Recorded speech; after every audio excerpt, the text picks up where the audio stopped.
So before I proceed with the old Q&A special, I'm just saying this.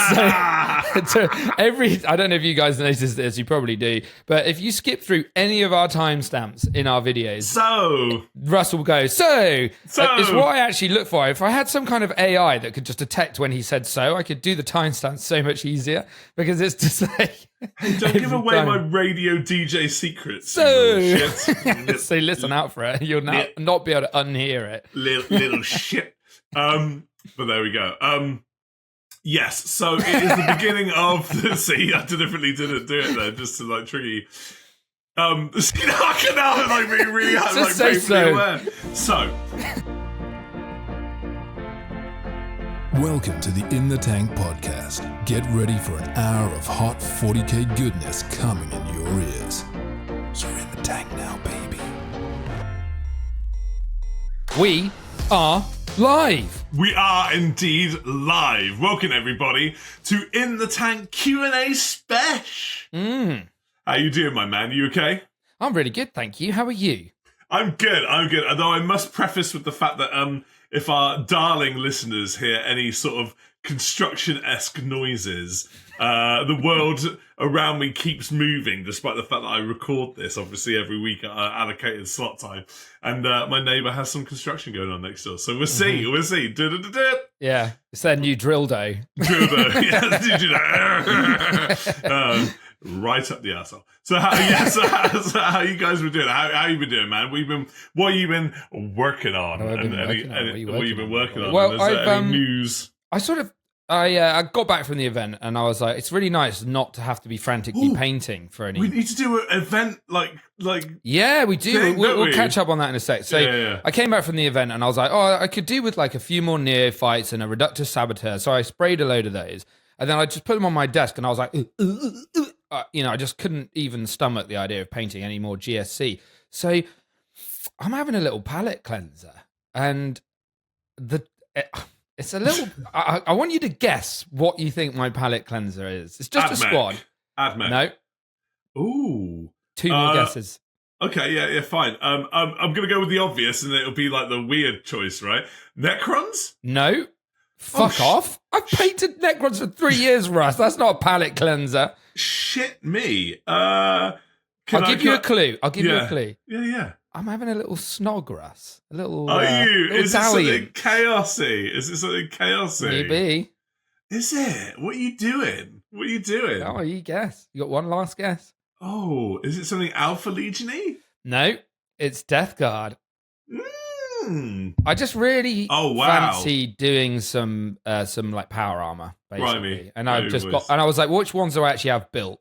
So I thought, well, I'll just do a squad of Plague Marines for 5 Plague Marines and a character. Fair. Just for fun. For me, like, power armor is the prison that I build because, you see, I don't really do it. I'm so institutionalized to doing it that one day I won't do it and I'll be like, what am I doing? It's weird when you look at a squad of Plague Marines with all those details on them and you think, this is actually a break from painting for me.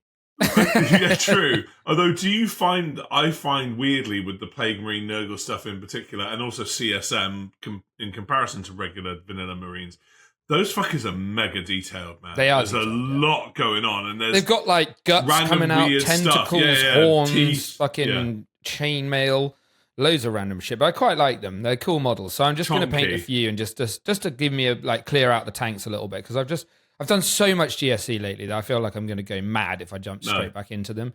If I were you, from what you've hobbied, I would have just like sat in a dark room and just not done anything for ages. Yeah, so there we go. It did feel a bit that way. But yes, quickly tell me your stuff, and then I'll give you an event recap after that. Sure, what have you been working on? So obviously you laugh that I've just been doing a Bastilus throughout most of January, Ballistus. But to be fair, I've been ill as fuck over January, as previously stated. So the fact that I even got basically a Bastilus done is a miracle, quite frankly. Yeah. So I'm just kind of getting the Bastilus to tabletop standard. To be honest, it's beyond tabletop standard now. I just need to dry brush the base, but it isn't finished. But I'm happy with that momentarily, right? Like I'll deal with him later, right? And I had a crisis that I was like, shit, I need to get on my Stern Guard like ASAP. Yeah, so I've been grinding my Stern Guard this week. So I'm gonna. How long have you got? Like 3 weeks? 3 weeks. So this week and then 2 other weeks and that weekend. But I've got some time of that week because I've got a couple of days off at the beginning of the week where I'm looking after Leo when my partner's away. Yeah. So in the evenings, I'm going to be like doing 4 or 5 hour painting nights. To be honest, I probably think I've got about 30 hours left. You're doing 10 Sternguard, right? Yeah. You'll be fine. 10 Sternguard and a Gladiator, but the Gladiator is like 90% done. So I'll be fine.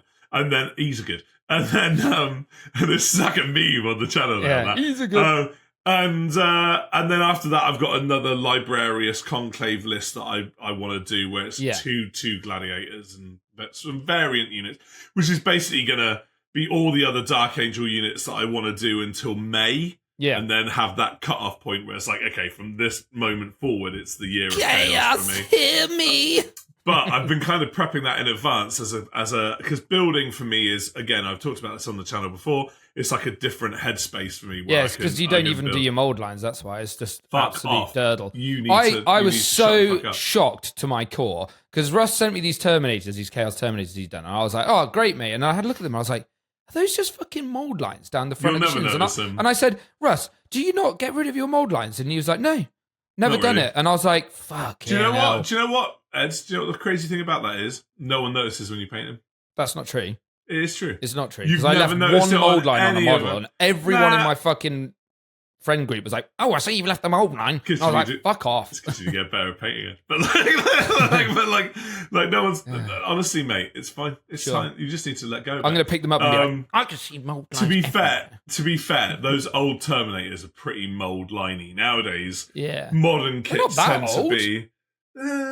modern kits tend to be that the mold lines are covered up by like they do a better job on the whole of covering them nowadays. But what I was really proud of from my build, and I think I leveled up my building hobby game, was, and I sent you a photo of these, and on the these are gorgeous. Thank you. And it reminds me, I posted these on the Discord, so immediately like, comment, subscribe, get your asses on the Discord.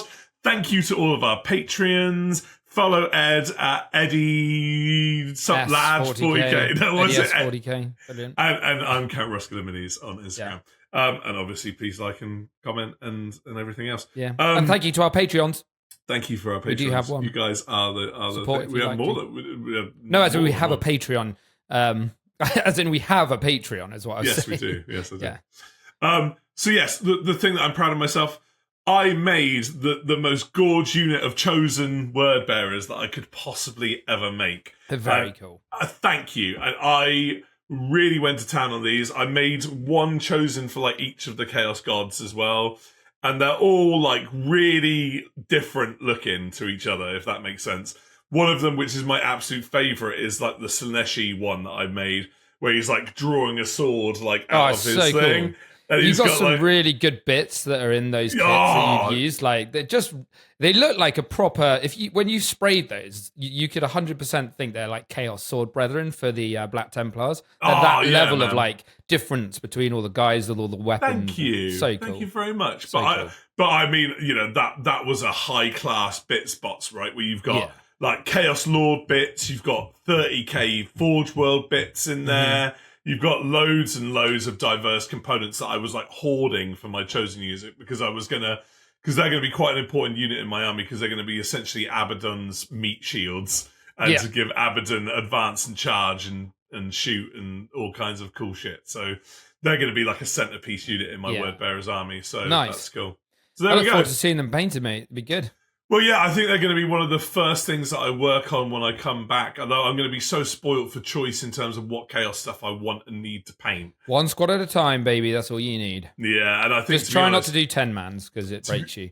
To be honest, I think that's what I'm doing with my Sternguard at the minute. I want to kill myself. But like, I think by that point, when I come back into the Summer of Chaos, hopefully the Death Guard decks will be out. And my old Lord of Poxes will be out, so that'd be a lovely first model to work on. Very cool. I quite like doing a 5-man squad with a character. I think that's quite a nice balance. Yeah, that's nice. That's nice. Yeah, so long as the character's a similar scale to the squad. And then they all tend to have that uniformity of coloration as well. Just looks nice. I'm doing a little sorcerer. What are they called? The Death Guard sorcerers? Malignant Plague Caster. Yeah, those ones. It's not the sexy one. I do have him, but it's the old one. I thought I'd get my eye in first with the old one, and then I'll do the sexy new one later. Fair. That's totally fair. That's totally fair. Sweet. Nice. So you need to give us a lowdown. Now, I was quite proud of you for this. Like, you did pretty brief decent. tournament in review. I won't go through it quickly, but basically we took. I went with the try-hard teams. We took 3 teams. 2 of them were our sort of like top teams, and then we had the Romanian WTC team, who are part of try-hard as well. One of their players dropped, so I filled in for him. And basically, I think we went 2 wins, a draw, and 2 losses in the end. The 2 losses were probably my fault because I had some really tough matchups in this event. And because I'd done so much painting, I hadn't really had much time to get any reps in with the army, which kind of sucks. But I did, as I went through the games, I was picking it up better and better. And I really enjoyed the list. It was a lot of fun. I was playing Biosanctic Brood Surge Gene Sealers, for those of you who don't know. And it was just great. I loved it. And I fully had the army fully painted for the event. I did put it up for best painted, but then I realized once I put it up there that I had no chance, like in hell, of getting it because there was some fucking insane army paints. Like the guy that won it, he basically had he'd made Votan that were like Pandora from the Borderlands games style, and it had sort of like "Welcome to Pandora" with the sign, and it had crossed out saying "Hell," and he'd put them. It's such a cool army. There's probably pictures on like one of the UKTC Facebook groups somewhere, but good God, he deserved the win. So yeah, incredible armies and some really cool miniatures. But yeah, we did well. We had fun. I just had an amazing weekend in terms of just seeing everybody and hanging out and bumping into loads of people that I knew. That's the best bit, is hanging out with your mates and rolling some bones, 100%. Right? And we also, all of my opponents were absolute legends. There you go. Like, genuinely, I couldn't have asked for nicer opponents. We all had really fucking good games, really close games as well. Like, they could have swung either way here and there, but they were good fun, a lot of fun. So definitely recommend. There's another ITT in May. I think it's already sold out, unfortunately, in Birmingham, but they're good fun events. So roll on the next team tournament, which is going to be the Oxford one for us. Yeah, no, fair. Well, yeah. I remember the first day you sending me a report, and it was like win, draw, and I was like, fucking hell. We did well on the first day, and then I shit the bed the second day. I was like, whoa, I was like, that's pretty decent, mate. I was like, fair play. And then, bless you. Day 2, I went into like Creations of Bile, and he just full sent the army turn 1 because he went first, which sucked. And So just on the Creations of Bile front, did they choose the enhancement before? Yes. Yeah, Toughness. See? Weirdly. Toughness? Yeah, because it just fucked all my profiles up, made it really hard for me to do damage to them. It's actually a good choice. Weirdly. See, in my head, I'm thinking, right, 9 times out of 10, I'm going to choose that plus 2 inches of movement, right? But, yeah, you'd also think that, but he just didn't need it. No, but this is my point, though, is like the subtle strength of that detachment is that if you know what the shit you're doing in your matchup, you go, actually... Because you've got to look at your profiles versus the opponent's profiles, and you think, actually, do I need the attacks or the strength or whatever it is? Probably not. Like, if I go toughness, then it messes up my opponent's attack profiles. And, like, he's going to GSC, so most of my stuff just dies to a stiff breeze apart from exactly. He doesn't need extra attacks against you, right? No, exactly. Like, that's ridiculous. So, no, it was really good. One unit let me down all tournament, which was the... acolytes with the sort of auto pistols, which are the mining tool acolytes. Okay. They just shit the bed every single game. I don't think they made it in once. They failed every single charge. Like a 6-inch charge, they just failed it every single time. I mean, that's unfortunate. Sometimes that happens to the unit. No, they did make it in once because I rapid ingressed them and I had a shorter charge. And then when I made it in, they just didn't do anything. And I was like, good work, guys. So they're going out the list. Sometimes you need that, right? Because something on paper, you're like, that should be all right. Yeah, and then you use it and you're like, tits. Not good. Exactly. But yeah, I mean, I'm a massive fan of that Creations of Bile Creations of Bile detachment where I'm like, that's the thing that I want to be rocking. Yeah. And then the other one that I went into day 2 was the Simulation Swarm Tyranids, and I thought that it was just going to be loads of bugs, loads of little gritty, scrotty sort of, scrittly little fuckers, but it turned out to just be like a million hive guard that have like 6 up feel no pains, a T8 3 wounds, fight first on one of the squads. Oh, no, and like that's they not can fun. Regen models and they can regen wounds on all their fucking tanks and shit. And they basically just I couldn't kill anything, Russ. I think I killed a Pyrovore and then he just resurrected it. And I was like, okay, fuck me, right? Like, mental. So that was really hard. I underestimated how tough that was. It was like playing against Necrons. I honestly just couldn't kill anything. So fuck that. But it was great fun. Really good. Enjoyed the tournament. Well, buddy, I'm glad that you had fun and it was cool. And obviously now you can kind of just cruise with your Gene Stealer cults and just do the I'll just do your Tyranids, do your like gargoyles and stuff. Yeah. Are you still planning to do that list? Yeah, I will do, definitely. Okay. Probably give it a little bit of time and then start doing it in the summer or something. Yeah. Not in a mad rush. It can coincide. But Battle Barn needs to be focused on now that I'm back. A lot of people are asking you about that. Like fans of the channel are like, oh, Battle Barn. When's the Battle Barn going to be ready? You and all my friends and family are asking me every day, and I'm like, it's going to be ready soon, Dr. It's nicer to be in that position than not, quite frankly, because at least you know that people are actually really interested from day one. It's going to be wicked. So. I can't wait. So we've got enough people now as subscribers to actually stream from the get-go, which is awesome. Well, there we go, thank you guys for that, for all of you that did sub. Well, I'm very much looking forward to being a guest on that, mate. Like, no pressure, no pressure. But yeah, like I'm totally loving that, and wiping you out with my Dark Angels live. I feel like I'm going to lose the first game on the Battle Barn. You have to. I feel like as a host, you have to. And also, I think people don't realize, like, and I'm going to have to get used to this as well when I co-host with you. Is like the difference of when you're streaming and playing compared to when you're just playing, because actually, like, despite the fact that obviously it all seems a bit like improvised and stuff like that, like, you are trying to entertain people, right? Yeah. You can't just like stand there in the tank for like 3 hours and go like, what do I do here? You need to be like talking to people. And I'm going to be running the fucking stream as well, so I'm going to have to be swapping cameras. And so your my ADHD one brain cell is going to be like, your beautiful brain is going to be just like spread out like a fucking thing. Yeah, it's bad enough just playing Warhammer, to be honest. Exactly. So like that's a completely different skill set that I'm going to have to get my head around as well. But hey, it's going to be fun whilst exploring it in a cool environment. I'm looking forward to just getting loads of fun guests on. Wrecking my best mate's asshole at 40k, which would be fun.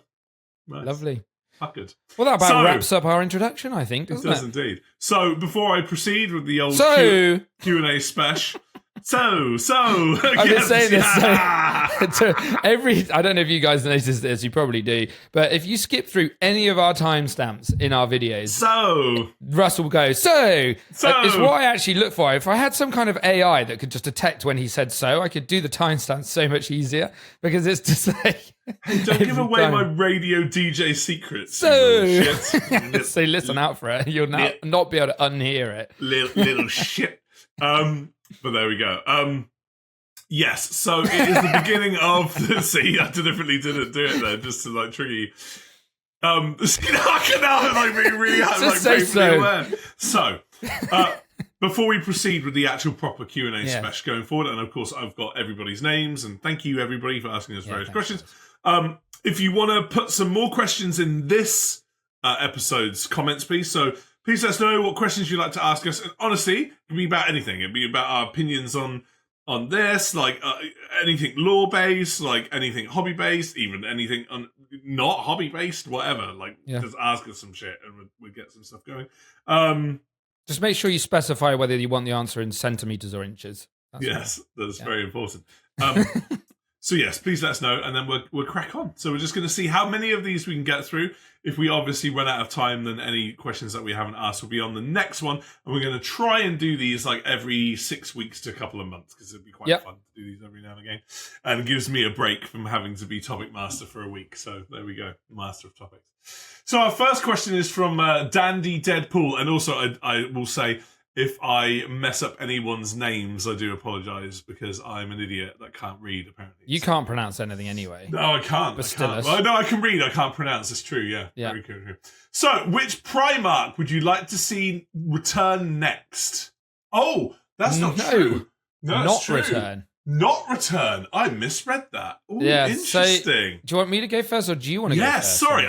My brain filled in the blank there. I know that this is a bit of a stretch to see this Primarch return anyway. I think there was some kind of lore reason that he might be able to somehow, but I really don't want to see Sanguinius return. I know he's super dead, but I actually quite like that he's super dead, because I feel like it actually plays such a role in his Legion, basically, his chapter, whatever, that I think it would be almost it'd almost be pulling the punches a little bit on GW's front to bring him back. It would be a bit like, you've killed your darling, you've made a big wave, and now you're like, oh, actually, he's going to come back. I feel like it would lose its power as a moment in the Horus Heresy if he did come back. So... I will respectfully disagree if I can comment on this. I've been wondering about this for ages. If it was some sort of like warp bullshittery, where it's like, we found Sanguinius spirit in the warp and we've tethered it to a physical frame, and I totally agree with you. Like, crap. I did think, though, how cool the Arcs of Omen could be story-wise if they did turn out to be time machines. Which is, I think, what Vashdor is potentially gunning for. And when they do go back in time, potentially find a way of bringing Sanguinius from the past to the present. And that could be really cool, because then you've still got Blood Angels in this current universe that are all PTSD and all fucked up. And that's still there. That's still, like, imprinted on them. And then you've also got Sanguinius, like, hanging around. I want to see this now. That's just triggered something in my head. Like, the idea of Orican trying to stop this time meddlery, because obviously that's his whole thing, right? Yeah. Orican the Diviner. I'd love to see him like trying to stop the Arcs of Omen being reused because he knows what damage it'll do to the Continuum and all this sort of shit. It'd be wicked. That'd be quite a cool little against Vashdor and stuff. That'd be a wicked little series of books. I'm into that. So who would you choose then? Who would you not like to see return? See, I've got a complete head fuckery. I know who it is. Do you reckon? Yeah, I think I do. Now, okay, so I want to say, I will preface this, that despite on our last episode, go check it out if you haven't heard it, which was the trial of the Space Wolves and how I have my complex feelings towards the Space Wolf, I actually think I would be quite happy to see Russ return. So I'm not actually going to say I think I know why. It's because you want to see Big Daddy Lion beat him up again, don't you? I know you. Hey, bro. Ready for round 2? That'd be great. Come on. Well, yeah, round 3, technically, I suppose. Fuck Korax. Oh, Korax Cuckchair. He's already about, really, though, isn't he? But he's kind of trapped in the warp a little bit, because he's a demon now. He's a demon. He's a demon Primarch, kind of, right? And like, he's not a blessed demon Primarch, in as much as he's not like an actual chaosy infused demon Primarch. And demons trying to exist in like material space is all kinds of fucked up. And that's the obvious choice, I think. Yeah, I know who your second choice would be. Who would my second choice be? Old Night Lords one. What's his name? Oh, God, yeah, absolutely. Brain. Oh, you've forgotten, I've forgotten his name. Names come to me and go. It will come back to me. But yeah. Him. Conrad Kurz, there you go, sorry. It's my brain. Conrad's just a bell end. I don't want Conrad back. I don't want Conrad back for thingy. But I'd quite like Conrad back, conversely. Oh, fair. Well, you would. But yeah, Spooky Crow. Spooky Crow boy. Yeah. Spooky Crow. Also because him being there stops Lorgar coming back. Yeah. And I actually desperately want Lorgar to return, because I think he'd be awesome as a cool, like... So, Spooky Crow, demon. Nevermore. There we go. Nevermore for the Spooky Crow. There we go. So now it's my Brazilian stallion Emanuele's question. Yep. Does GW now have too many armies / factions? I don't think so. I think no, I don't either. I actually quite like more. Let me buy more armies and put them in my barn, and store them away in the attic.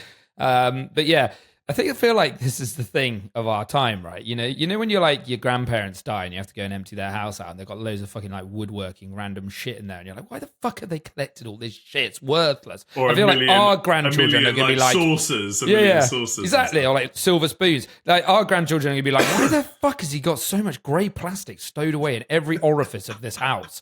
But yeah, anyway, so in terms of more armies, I actually think more variety is a good thing. I really like that we have a good number of armies. I agree. Because I think it's just adds more variety, and there's so many interesting races in the 41st millennium, and I just love seeing them all on the table. So actually, I would say more. I want more shit rather than less. But I can see why, from a balance perspective, more could be tricky, because the more you introduce, the harder it gets to balance, right? I would agree with that. I totally agree with everything you said. I love you, Ed. You're totally on my wavelength. Thanks, Russ. I love you too. I love the diversity of all of the factions in the game. And I actually think we probably have enough space for 3, 4, 5 more factions, actually, before it gets almost like Make it up to like a nice round 30, right? Or something? Yeah, whatever. How many factions are we currently... I was going to say, like how many have we got? 20-something. And don't get me wrong, right? Like the current system as it stands, there's a lot of models, right? Yeah. Game balance is a fucking asshole. I totally understand that. Oh, yeah.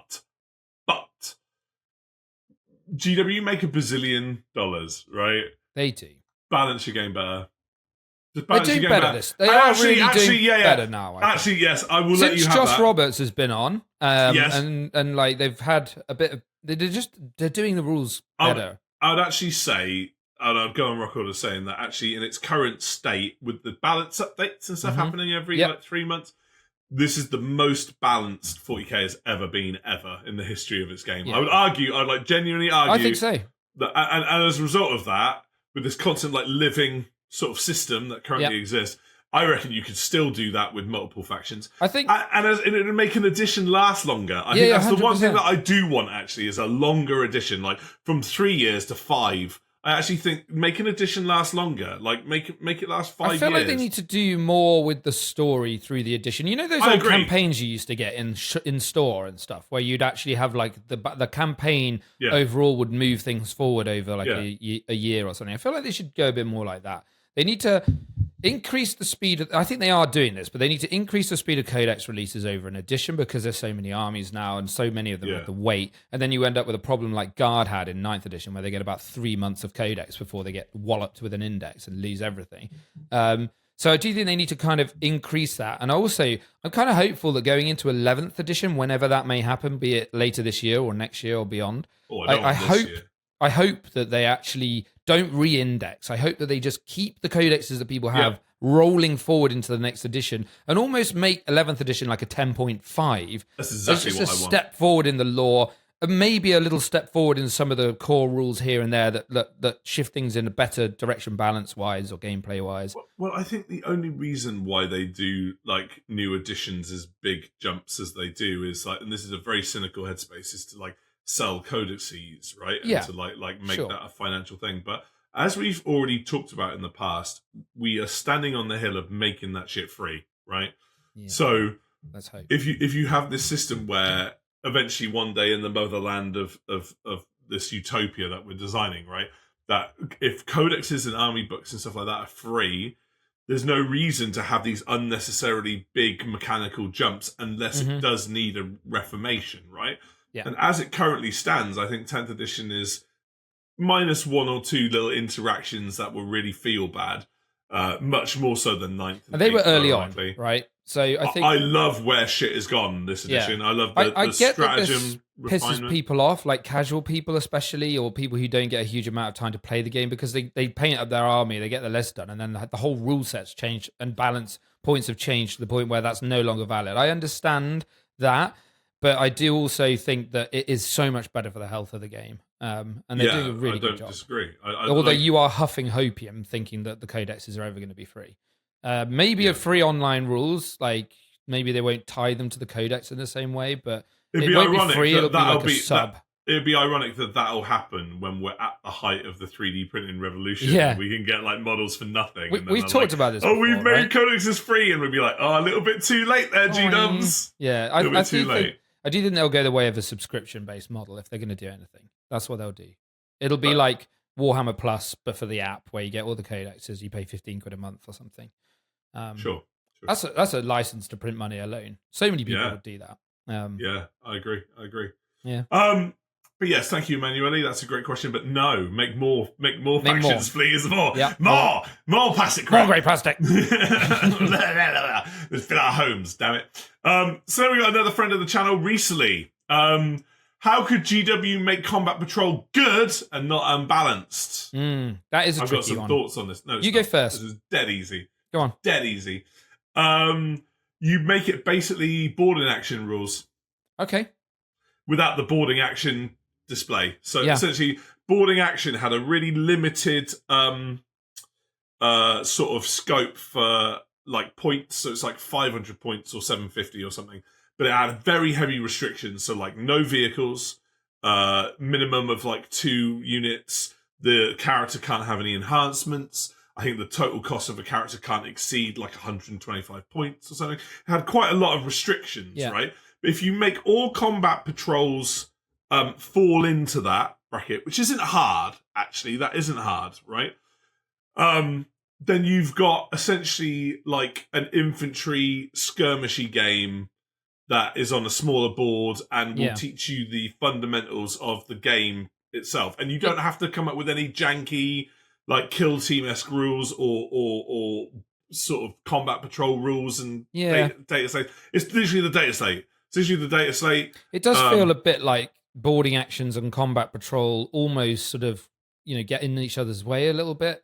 It all gets in each other's way. I know that they're different. I know that they're different rule sets, etc. But I do think maybe you could just do away with combat patrol or boarding actions and kind of merge the two in some fashion, like you said. But it also gives smaller games a different flavour, where it's like an infantry-based game, and it kind of leads on to like the next point that we've got from a next person, that it also makes a focus of your core of your army relevant, which is the classic HQ2 troops, right? Yes. And that should be everyone's starting point when you get into an army. I don't care. Might be. Yeah, go on. No, so go on. You finish your point. But and what I mean by vehicles is I don't mean like just like big vehicles, like maybe a cap on how much a vehicle can cost. So you still get transports, I guess. Transports, or like bikes or something, right? Yeah. But at least it gives you like a flavour for how that army mechanically makes sense, right? Yeah. Because some of the combat patrols are very relevant and some are not at all relevant. So give us something that's relevant and spicy. It'd be almost more interesting, I think, to see the current combat patrols that we've got, where it's like they're quite big, chunky boxes for 100 quid. It'd be almost nicer to see like a 50 quid combat patrol box with literally just an HQ and this is units in it. Yeah, but this is That's a better starting point for most new players, right? Yeah, because actually, right, if you're a new player, if you're like young Timmy or Sally, right, and you want your first army, and it seems like, the combat patrol is the best sort of thing. That's a lot of fucking grey plastic for you, right? As a young person, or just a new hobbyist getting into it, right? Where you're just and there are some units in there that are not very relevant. Like they're just not. They're not crazy relevant. Like, I love Possessed, right? But you don't need Possessed in a starting Chaos army. You just don't. Sorry, you just don't. And it's like, if you were to literally go old school and literally 2 troops in a HQ, great, fucking great. And then that's enough stuff to move around and feel like you're having a tabletop game. And like you said, there's a core of most armies as well. Not all this. Exactly. But, it's a good starting point. It's what I want to talk about next. But how do you feel about that in general? Does that make sense? I think that makes total sense. I think it would be a much easier way to get hold of the game as well. And it's less of an onus on new players to paint lots of shit. Not everyone wants to paint a vehicle out the bat. With me and my Gene Stealer cult list that I literally just finished painting, I had the vehicles sat there till like the very end, and I was shitting my pants about painting them. I was like, fuck. And then I eventually got round to doing it, ripped the Band-Aid off, and it was fine, but I had to do them a bit differently. So I think for just, new players, if I'm getting into like Death Guard and I literally just have Lord Blottigus and 2 squads of 5 Plague Marines, or a squad of 10 Poxwalkers and 5 Plague Marines. Bang it. Yeah, that's great, isn't it? Beautiful, that's diverse enough, because most factions have 2 battle line choices. Yeah. Don't get me wrong, some don't. Some only have 1. But in that case, I don't know, let them, like Voltan's a good example. Yeah. Give Voltan a unit of Voltan and then a couple of bikes or something. Do you know what I mean? Like, that's fine. Votan. Whatever. This is L sneaking into everything. Ballistus. Voltan.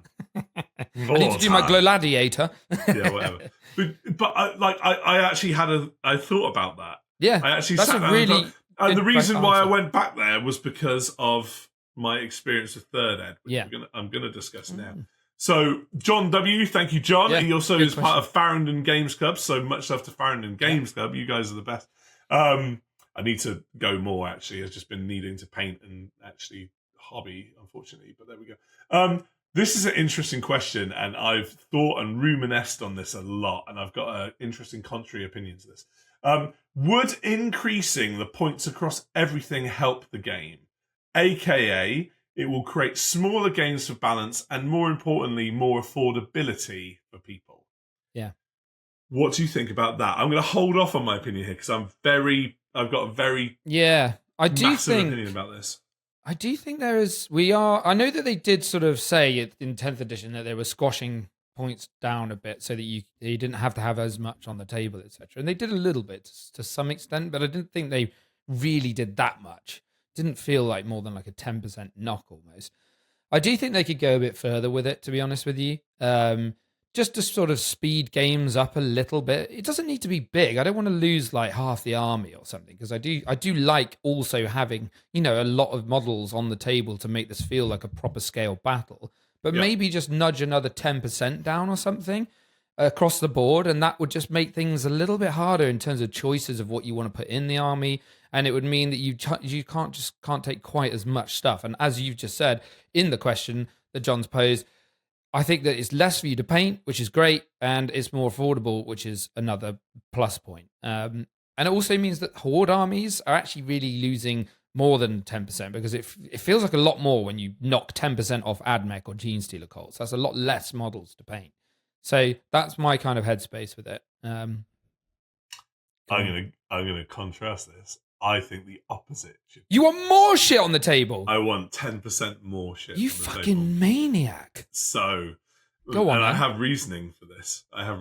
So, me and you have talked about this before, where when you start reducing, the game feels balanced and at a proper war game. We're talking war game, not skirmish game. No, true. War game feels more balanced, kind of the more points you kind of have, right? Yeah. Because special characters or really, really unbalanced epic heroes or unbalanced units or swingy units can't swing the game from having dramatic turn losses, right? And, sure. And I believe that actually at bigger level games, one of my favorite periods of playing was 8th edition, right?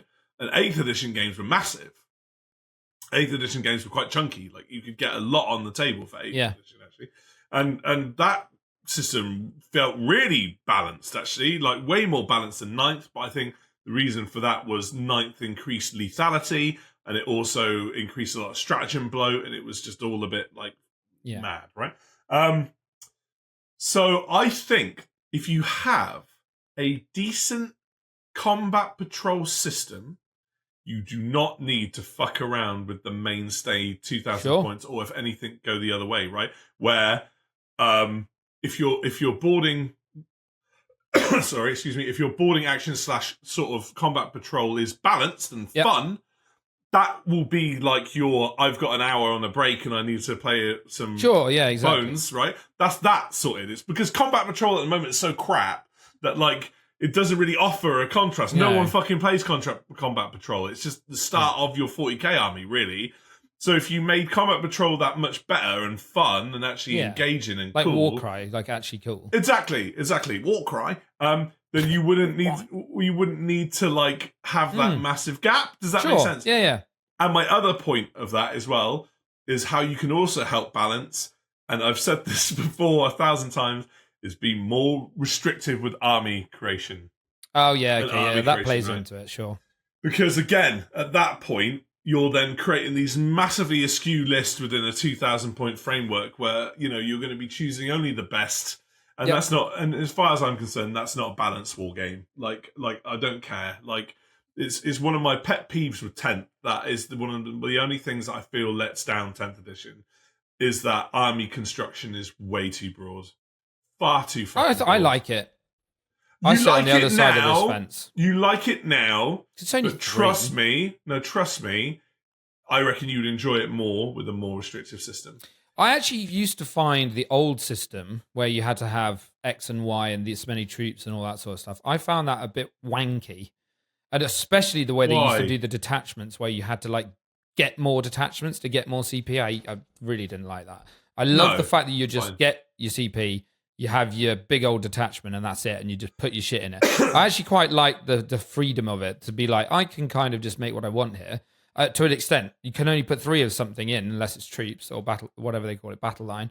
That still is what I'm saying though. Like if you took the weird command point thing about buying bloody detachments and all that nonsense, take that fucking wank out, right? Yeah, that's gone. Unnecessary. Yeah, just like make, I don't know, three detachment choices, and they all give you the same CP, and none of that horseshit, right? Maybe 3, or even just 1. You just got to always have a HQ and 2 troops. Always. I don't mind an HQ and 2 troops as a basic minimum, because most of my armies have that in them anyway. This is my point. Yeah. For you, you're not really affected, but like for a Space Marine player, or like, you know, like a CSM player, or like, I don't know, like a Custodes player, or like Grey Knights or whatever, like. Well, Grey Knights won't give a shit because they're Terminators of battle line. Oh yeah, true. I forgot about that. But I don't know. Just make that thing, because every edition of 40k up till now has always had some effect on it. Back in second ed, it was a percentage.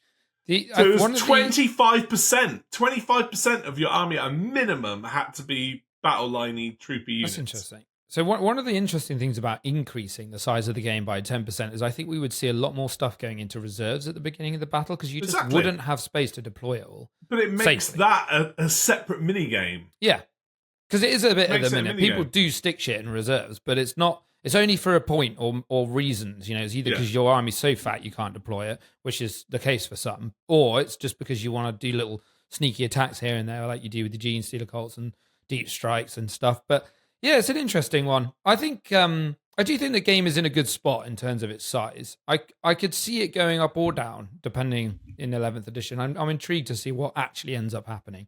There you go. But I think it's in a good spot.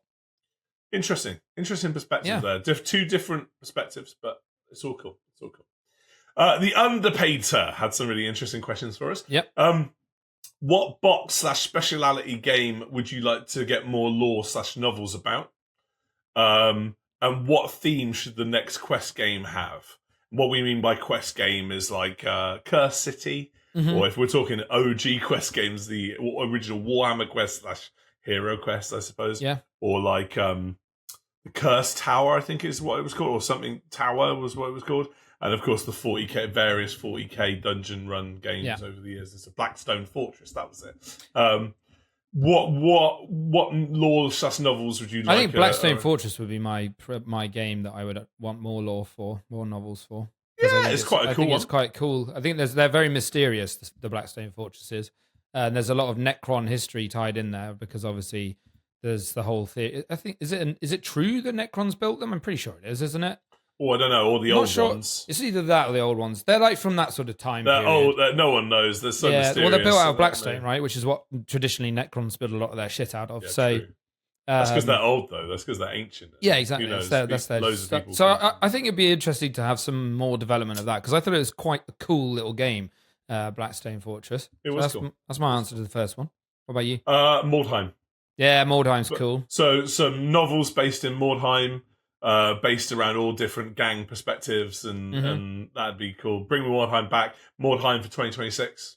That'd be cool. Mordheim for 2026. That's a license to print money, that is. Old World's back, baby. It's not as if like Old World's Mordheim will not come back back at some point. Mate, Ed, I'm being dead serious. If they bring Mordheim back, I'm there. I'm fucking there. I am there. I really don't. I can't see a world in where, unless they can't for copyright reasons. I don't see a world. I'm 99% sure. Yeah, I don't see a world why they wouldn't. It's literally free money. At some point, it will happen. I'm almost sure of it, and it'll be so hyped up because so many people fucking love that game. Oh, yeah, I never played it, unfortunately, but I'd love to give it a go. It's amazing. So when it comes back out, I will for sure. And then the second one, what theme should the next quest game have? I would say in the old world, I would do a old world Skaven versus Empire under Nuln in the sewers. That's so cool. Sewer dungeon run where you could have like a party of desperate like Empire peeps, like have a priest of Sigmar, have like a witch hunter, have like a young sort of like wizard, like that's like not like a posho twat that doesn't know what the undercities of Skaven are like. Yeah. And just have a party of like Empire people, and then have all of the monstrosities that Skaven could possibly throw, have some like plague rats in there, and like a Grey Seer as like the ultimate boss, or like some rat ogres and shit. How fucking that would be fucking awesome. cool. Maybe have like, because it's also kind of a reference, because I this was inspired by Skaven Slayer, like the William King book for me. Maybe have like a Slayer just hanging around. Do you know what I mean? Like a dwarf Slayer just there, just like being. You got to cool. have a dwarf Slayer. I think it's I thought that was a pretty. That's fucking a great cool answer. idea. I'd play that. You're gonna have like warpstone tokens, right, as you're investigating. I think like, that'd be awesome. Wouldn't it be cool? It'd be so cool. Cool. Yeah, I like that idea. I think, I mean, I probably choose the same, to be honest with you. But if not, you just copied me. If not, I'm not going to choose the same one. I think if I obviously can't choose the same one, I actually think it'd be really cool to do something to do with like Tzeentch demons, because the from the secret level. Yeah, the secret level thing was cool. Like that fucking sorcerer, like just like basically blooderizing. Purging people. a chaos cult would be great. I think that'd be really interesting, and then like to see some of their really wacky sorcery and all their sort of their hijinks and their magic and their sort of tomfoolery that they can do. Yeah, it's more that they could just do a lot of like fucking with you in terms of like transmuting the landscape and all this sort of interesting stuff. I think it'd be quite cool. So, but yeah, yours is the better choice. I would probably play Thank yours, you. For sure. See, I love that was Skaven. purely. I know you do. Yes. Yeah. I know you do. I do too. I think they're awesome. More Skaven. But yeah, that'd be, and the fact that all the tiles would be so grim and it would be a sewer is just so. Plus, I love warpstone glow. Right? It's just such a cool color. But you can just imagine having little warpstone tokens and taking them, and there'd be like a risk. My GSC. True, and they could be like a risk versus reward power up, I suppose. And you could potentially mutate your party. There you go. See, there you go. Idea. Thank you. I'll take that. What is our take on the? Is this still? Yeah. Oh my god, the Underpay has loads of like questions. What is your take on the Warhammer horror sort of / crime novels? Go on. No, go on. Have you read any of them? No. I'll be honest. It's that, and that isn't a statement thing. It's just that I haven't had time. There's so much going on in the Black Library. I haven't had time to do it. I love the idea of it. Really love the idea of it, and actually, from this question alone, I'm probably going to actually do some research because I've heard that they're great. Crime novels for me are not really where I'm at. A good old horror novel, though, I'm down with. Yeah, but you say crime novels aren't your place. They're almost like the Eisenhorn series and stuff like that are kind of crime novels. I see them more as like a James Bondy spy thriller. Yeah, they are a little bit like that, but they're also, hunting down like cultists and weird sort of arseholes and stuff like that, and like people selling I shit. Don't know, so. man. For me, horror has more legs in this universe because, like, for sure, the grim, dark, eldritch, Lovecraftian vibe is potentially like horrifying. I think I've read one of the horror books. I can't remember which one it was, and I've read a couple of like compendium of short story things years ago, but I can't remember. But they've always been really good, the ones that I've read. So I think it's something we both need to dive into. Because we just sit there reading bloody Horus Heresy books all the time otherwise. Sure. And then the last question from old Underpainter. What characters / units would you like to see models get made for / updated? Oh, easy. Traz in the Infinite needs a new model. Oh, yeah. 100%. Mm-hmm. What about you? My favourite Dark Angel character, Ezekiel. Yeah. Yeah, or Samael. Samael and Ezekiel. Samael, I'd argue more is begging for a good model because he is that fucking. He's also He's also one of the heads of the wings. Right? Yeah, he is. Yeah. So like he needs. They're going to do his wing next, right? Yeah, that'd be 11th edition, or 10.5. Sure. I'm 99%. Ezekiel might just get thrown in there as well for fun. I love Ezekiel.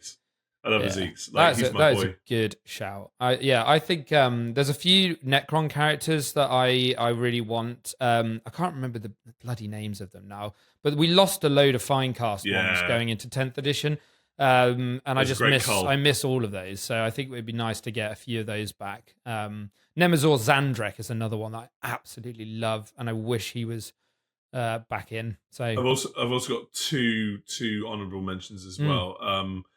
For Horus Heresy, there's one model that I would desperately love, and that's the Incendio Men of Iron. Because they have a data slate. So the AI horrific, evil fucking. They're the ones that the lion just dumps on people. Yeah, right? yeah. I'd love one of those or a couple of those. That'd be amazing. And 40k, an updated Dreadwing regiment, the Interruptors, which are the plasma flamers. Oh, okay. Because they have them, they're in the vault of the rock, right? Yeah. So have them like what's not in the vault? They'd be like exactly. Be like a torrent plasma gun. That's what I was expecting, right? But that always does hazardous because it's so fucked. Always, it's like burning you. It's like melting you as you kind of do it, like kind of thing. I'm into love that. And of course, the Great Khan on a bike for 30k as well. Yeah, nice, good choices. Thank you. PPM asks. This is kind of a question for you, Ed, to be honest, because I have no idea. It's a lot of Gene Stealer cults saying, I'll read everything out, but then if you need me to re-clarify. How to best start an army as a newcomer to Gene Stealer cults. How to best restart playing Gene Stealer cults again when you have lots of Gene Stealer cults infantry and Tyranids. And what detachment and unit selection gets you into the Gene Stealer cult's mindset and play style. I think in terms of if you've already got a load of the units, you're pretty much. I imagine you've got what you need to get going anyway. But I would say you probably want like 20 neophytes, sort of 2 5-man acolyte flamers squads just to get you going. Yeah, Primus, big brain lady. I always forget what her name is, Spy or something. And then her. She's cool. her. She's cool. And then I would say like metamorphs, hybrid metamorphs are really good. 10 of those, and then maybe just 10 aberrants. Like that's to sort of like work towards. That's quite a lot of stuff. And then a Goliath truck, and obviously a couple of Achilles Ridge Runners. I think that forms like the backbone of most armies. There's probably like 1,000 points or something.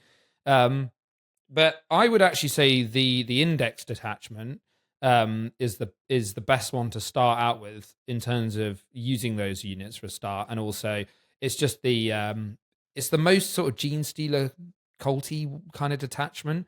I'm forgetting what it's called now. I'll look it up as we're talking, but basically it's a great one because you've got a little bit of tricks. You've got things like if you get shot at with one of your infantry units, you can like take them back up into deep strike, which is really cool.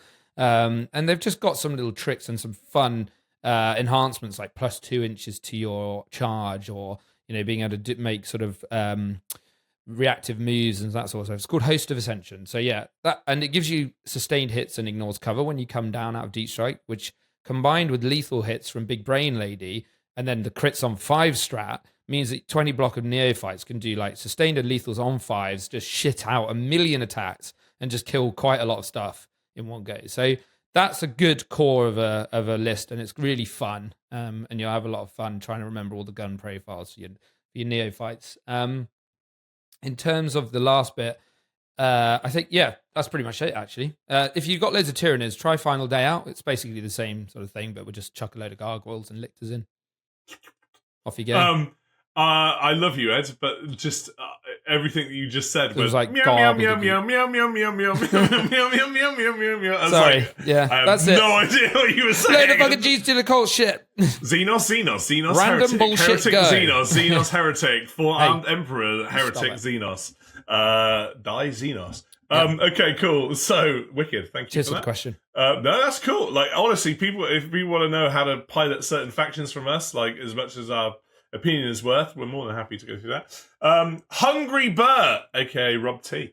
Right. Okay. Awesome. This is very similar in vibe to. Okay. If you could have any in-law units as character made playable for a current army, what would it be? Well, we've kind of answered that really. Yeah. If you could have any law/army faction made playable that doesn't already have rules and I know exactly which one my choice what would it be? That's an interesting. You go first. Dark Admech. Oh, Chaos Admech. Let's go. Oh, that's what I would love. Love it. Absolutely. Love it. That's a great choice. Yeah. Yeah, Dark Mechanicum. Yeah. Yeah, I think they need that. Or just have that as a detachment option from. Nah, fuck it. New faction, all new models. I want them to look really scuttly. It would need it, wouldn't it? Because like the technological heresy of demon engines would be so prevalent, right? Yeah. It would be such a massive it'd be part so of it. cool. Oh my god, Jesus. Yeah, dude. Oh, I reckon it should also give you access to all of the specialized demon engines from all of the other factions. Could so do, like Plague Boss, Crawlers, and like, you know, like... I think they should just get their own. Yeah, fine. Really good. Yeah, fine. Because people kind of do that. They could take Chaos Knights as an ally. Yeah, fine. People do that anyway as like a hobby project for AdMech as well, don't they? Yeah, they do, but it's a lot of work. So yeah, fair enough. What's your choice? To be honest, I'm pretty happy with my lot, if I'm honest. But I thought about what would be cool for the community from this. Exodites. Oh, yeah. Exodites would be wicked. My wife would kill me if I didn't mention this, because she would literally be like the Fry meme of like, shut up and take my money should Exodites be made. I think also the fact that Eldar have been more popular than I think GW originally thought, because the models were so fucking old that when they've got their new models, they have been selling out everywhere, man. Oh, like, yeah, they have. And they're also going to be bonkers strong. So no well, yeah, exactly. But actually, people really like Eldar. So, and I think if you had dinosaur fucking Eldar, Exodites people would buy that. The concept of an Exodite is amazing as well. So very cool. For me, crazy choice.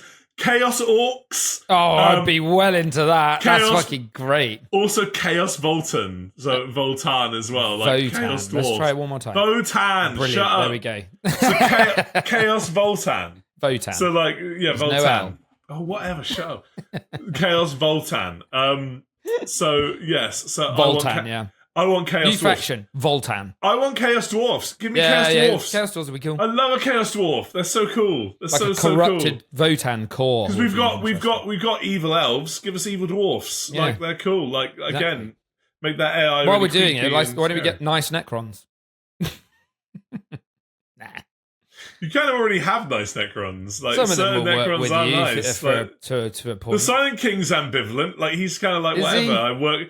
Well, he seemed to be buddy with the old fucking Blood Angels, so like whatever. A little bit, it makes sense, you know. Yeah. It's all about So efficiency. there we go. But Chaos Orcs certainly, like Cornet Orcs. I've seen some armies of Chaos Orcs that people have done. So cool. Red Orcs and stuff. Very cool. So cool. Yeah. Into that. Yeah, dude. And rules to have Chaos cults in armies. Right, like where you could have some crazy Chaos cults. I played against Chaos Cult, by the way, the detachment at the weekend. Evil, isn't it? It's an evil army, isn't it? Yeah, I think it was like an 11-9. We were using the WTC scoring system to him in the end, so the game swung in his favour by a little bit, basically. But fuck me, do those AC/DC bricks hit hard? They get like +1 to hit, +1 to wound, reroll hits, reroll a wound. AC/DC yeah, bricks? you know the accursed cultists bricks with the characters in. Oh yeah, the dark rip. commune. That's it. Accursed cultist dark commune, AC/DC. So those things will rip anything to pieces. They're so fast, they can advance and charge.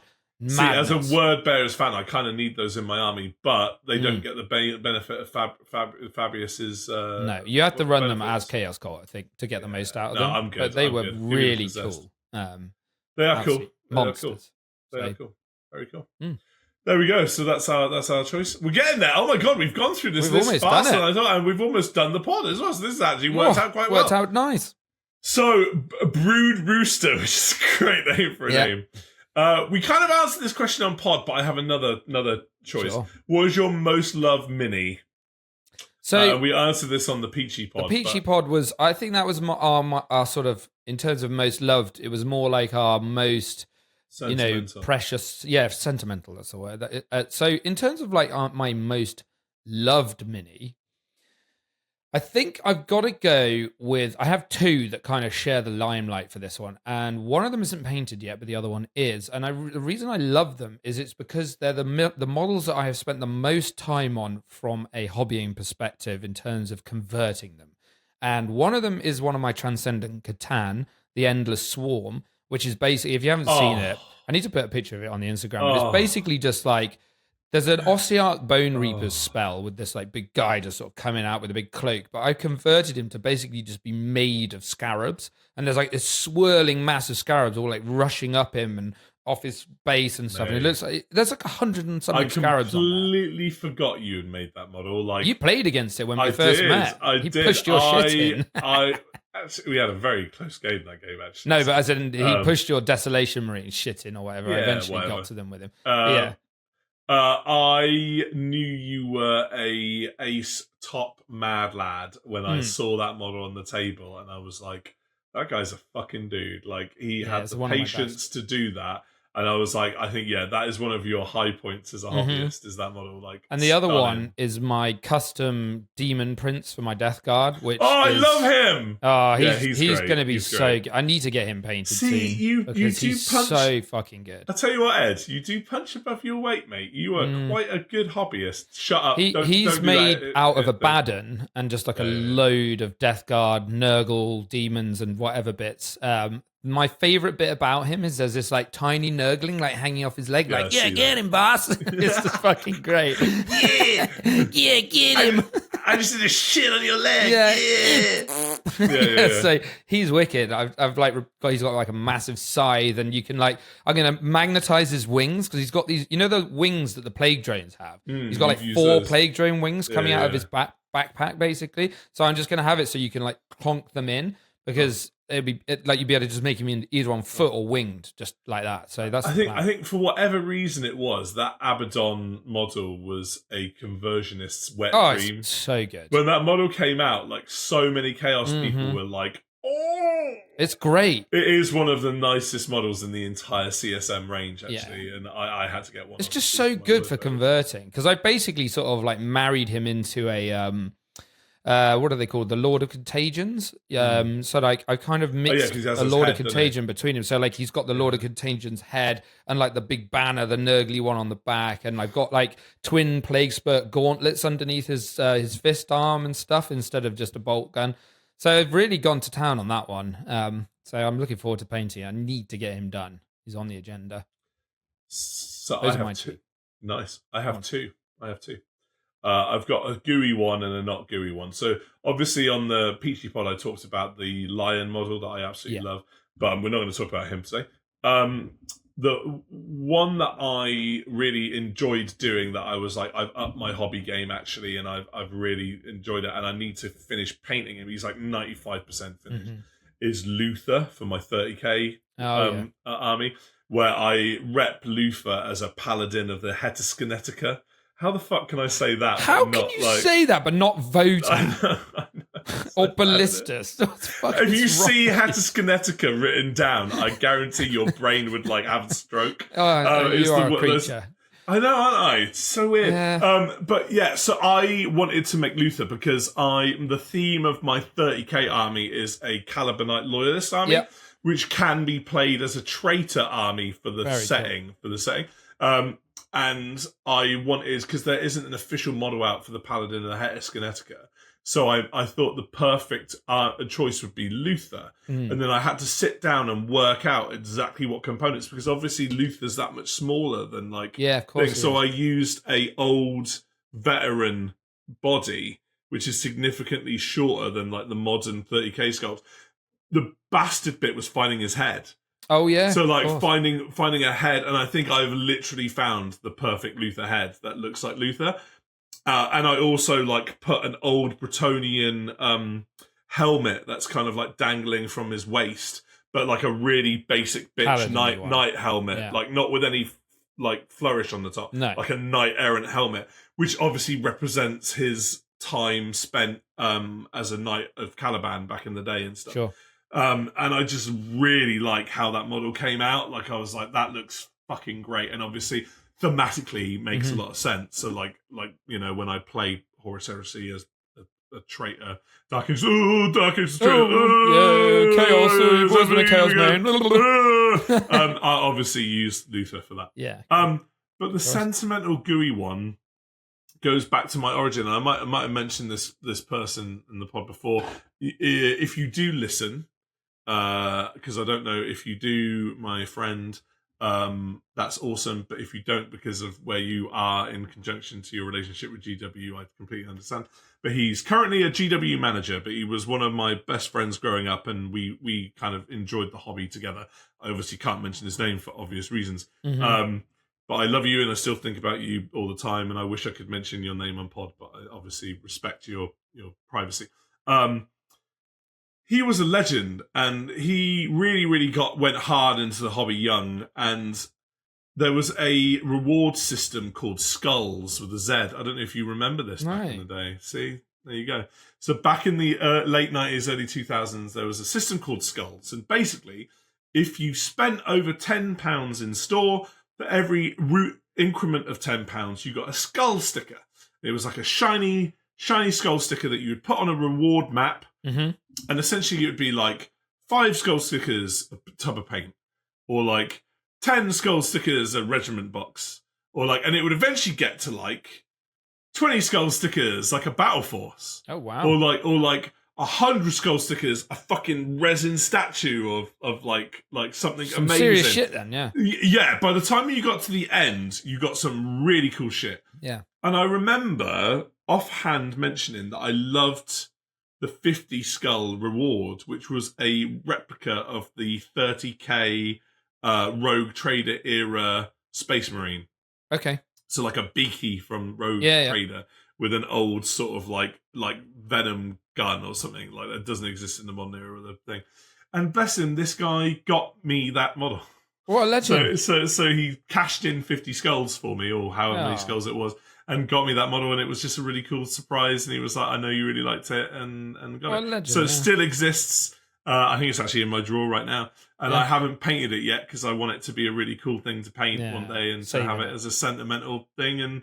And it was just really cool that he did that for me, and he got that for me. Yeah. Like, there you go, Skulls. Do you remember Skulls? Yeah, that's I probably saw them in the shop, but just don't remember. There you go. But that's cool. A little beaky marine. Good choice. We got 2 other questions from Brood Rooster as well. Yeah. What is your biggest issue with tournaments? Don't go to enough of them. See, I don't understand this like divide with like tournaments are for sharks and they're all tickets. And blah, yeah, blah, blah. I had a really It's opposite. not true. It's just not true. Like I'm having a really opposite experience. I've barely had any bad experiences at tournaments, and the ones that I have had have been very, very quickly and easily resolved through. For me, it's the social event of your month. Yeah, right. It's like you go and hang out with some buddies. Absolutely, and have a great time. My biggest issue with tournaments, weirdly, is tournament fatigue. Yeah, I would say that not having enough themselves. time in the fucking day, if I'm honest. Like, I wish we could have, maybe like half an hour longer per round, just so you didn't have to rush quite so much in those last turns sometimes. Equally, that's a longer day as well. So I know, but I mean, that's what I'm saying. Like more time in the day. Yeah, it's building that stamina so that you can go longer, if that makes sense. And maybe drop a round, make it a 4-round event, not 5. Some people do that. Some people do that. I think that's what they're doing at the Oxford one, aren't they? What, for the Onslaught? Not for the Onslaught, for the teams event. I think it's 2 and 2. I might be wrong. Am I still invited to that, or have you? I think so. Yeah, I think so. Yeah. I'll double. We'll let you know nearer the time. Yeah, of course. You just keep the weekend free, and if not, we'll just mug you off completely. There you go. Thanks, I'm pretty sure you got a spot, but we'll find out nearer the time. Figure it out. But yeah, Michael, correct us in the comments. I think it's 2 and 2, but I might have just heard that from somewhere else. But yeah, essentially, it's not really the people or anything. It is just the fatigue of doing it, and it's hard work, mental resilience to do it, and everyone's deprived of sleep because, like assholes, we've all waited till the last minute to paint our armies, so we're all knackered, and food is shit. So that is actually something. Better food at tournaments would be better nice. Food, better like, catering. They're getting better. They had a few food trucks at this one that I've just been to, which was nice. They had place that was doing the sausages and burgers. They had like a pizza place. They had like it's always shit food, man. Like, it'd be nice to have a healthy option. Shit. I mean, it's like it's not food to keep you going for a long event, right? And like you get. Well, we've been over this in one of our previous episodes, like the kind of foods you should be bringing to tournaments, things like bananas and like that nice sort of low energy kind of food. Energy burns. But it's true. Like. But no, tourneys are great. I fucking love them. I wish I could had time to do more. Yeah, no, I totally agree. Like anyone who is bad mouthing tournaments and don't go to tournaments, you need to get a reality check. Well, it's more that you just need to go to one. You probably haven't been to one. Just go to one, find out what the actual experience is like, and then you'll go, it's actually pretty good. Unless you have a bad time. And then the final question from Brood Rooster. What's your dream army if you had all the time, money, and skill in the world? Now, we have discussed this on a very old in the tank episode where we called it like the wish genie, army. the wish army, right? Yeah. The genie, the / fairy godmother army. Has yours changed since then? I think mine's probably still the same, but I'm going to add a caveat to mine. I think if I could choose, my choice was Drakari. And I still think that will stand as my choice, but I think I would wait to make my wish until they've redone some of the range, because I know that they're probably going to do things like racks and Beastmaster packs if they don't just disappear from the game, because there are some fucking old models you just can't even get anymore, right? So I'm kind of intrigued to see what they're going to do with Drakari. I feel like it's an army that if it does get that range refresh for a few of its like models that are old, then I might be like, don't take me Frodo, and just sort of dive into it at that point. But that would be mine, I think. I just love their playstyle. They're just so much fun. So that would be mine. What about yours? I'm cool for 40k. Like, I've got all the armies that I could possibly think. No, I wouldn't. I'm cool. I'm actually like with word bearers. I like, this sounds really fucking crazy. I'm done. Obviously, just maintaining what I've got and painting what I've got. But I'm kind of more than stretched. What would you choose? If that makes sense. It would be one or two armies. Actually, it would be for extended games, right? Mm-hmm. It would be Horus Heresy White Scars. Yeah. Both from a painting perspective and a modeling perspective as well. Mm-hmm. Have a really cool jet bikey, everything on jet bikes. They are White great. Scar army. They're really expensive to buy because like you're literally fielding, because it's 3,000 points for Horus Heresy. I didn't know if you knew this. No, I didn't. That's the kind of standard 2.5, 3,000 points. And for 3,000 points for White Scars, it's literally like 60 jet bikes. It's like 60, 70 jet bikes. Fuck. And that's 50 quid for 3 of those, right? Wow. So it's like, so and obviously you're painting the fuckers. On the phone to China cast. Yes, exactly. Yes.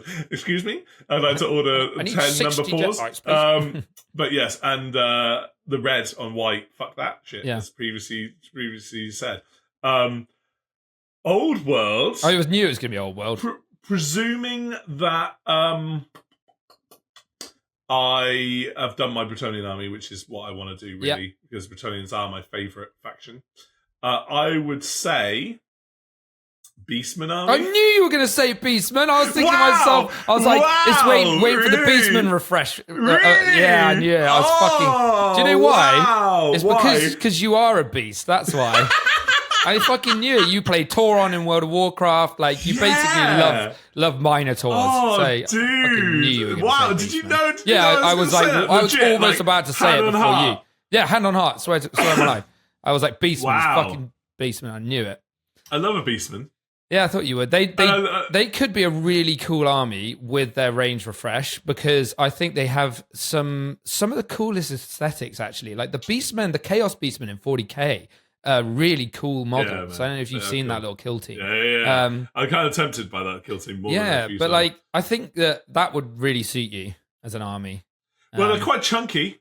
Yeah, they're quite chunky, quite quick. Yeah. I've always loved a Beastman. Weirdly, they're cool. They're a cool army.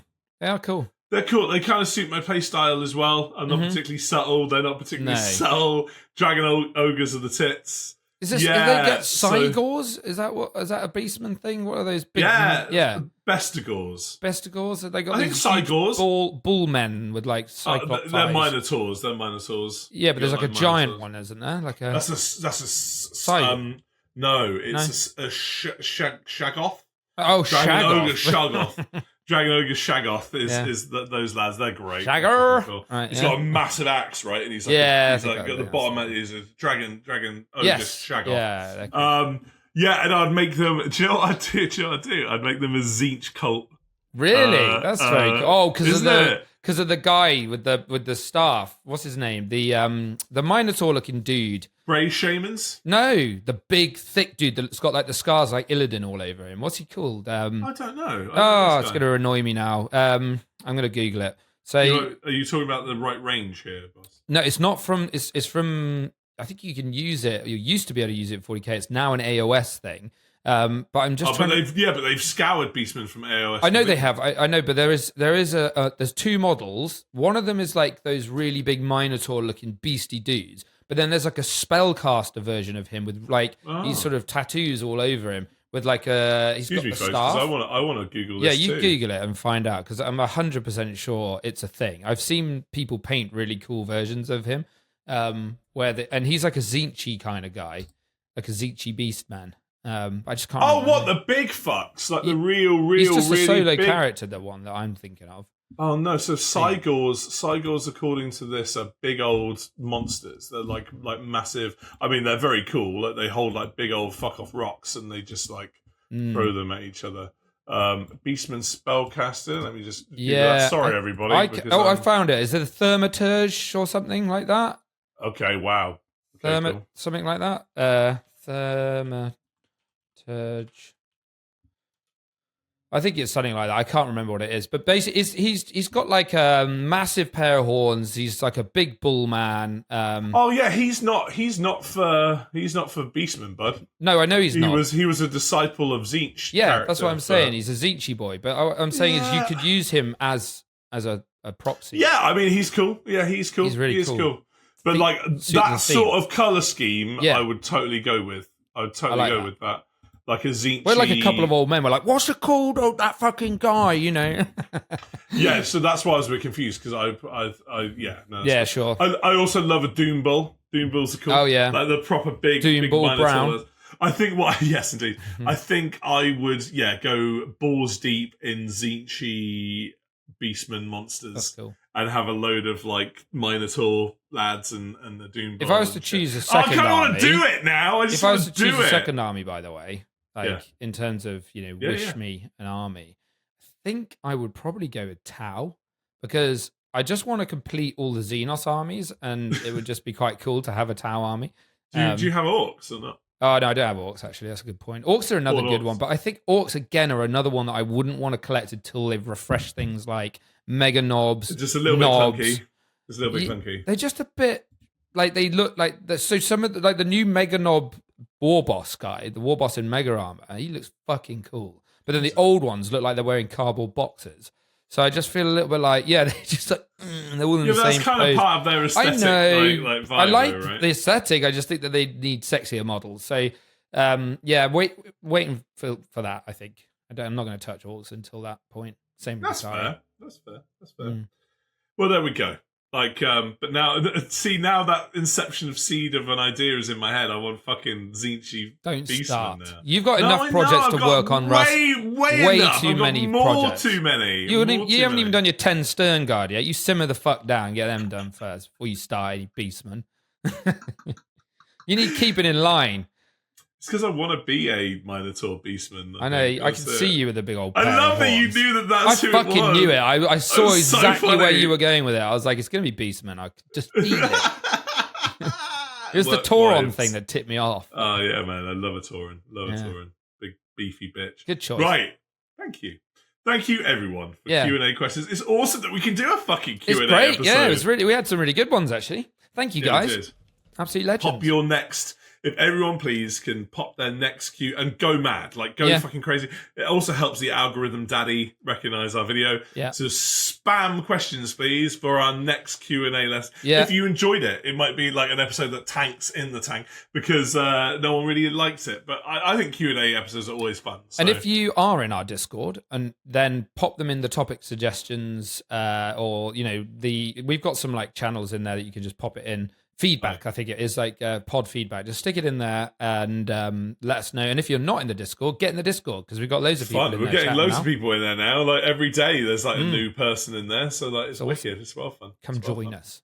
Thank you. Legend. Thank you, my beautiful co-host Ed. That was wonderful today. Thank you to my glorious co-host Russ. It has been good fun as always. So I look forward to the next Q&A. See what we could come up with. There you go. Yeah, and we should have another guest coming up soon for you guys as well, so hang tight. Yes. Guess ahoy in 2025. Yeah, like we started strong, so we just hopefully we haven't going. peaked. It's hard to beat. Peaked. It's gonna be hard to beat Peachy, yeah. No, I mean, there's a couple of hobby heroes that I would love to get on, but we'll see. We'll see if they ever make it on. But we'll get there. We'll get there. But thank you, everyone. Yep. Cheers, guys. Ciao for now. See you next week. Thank you. Peace. Peace. Peace.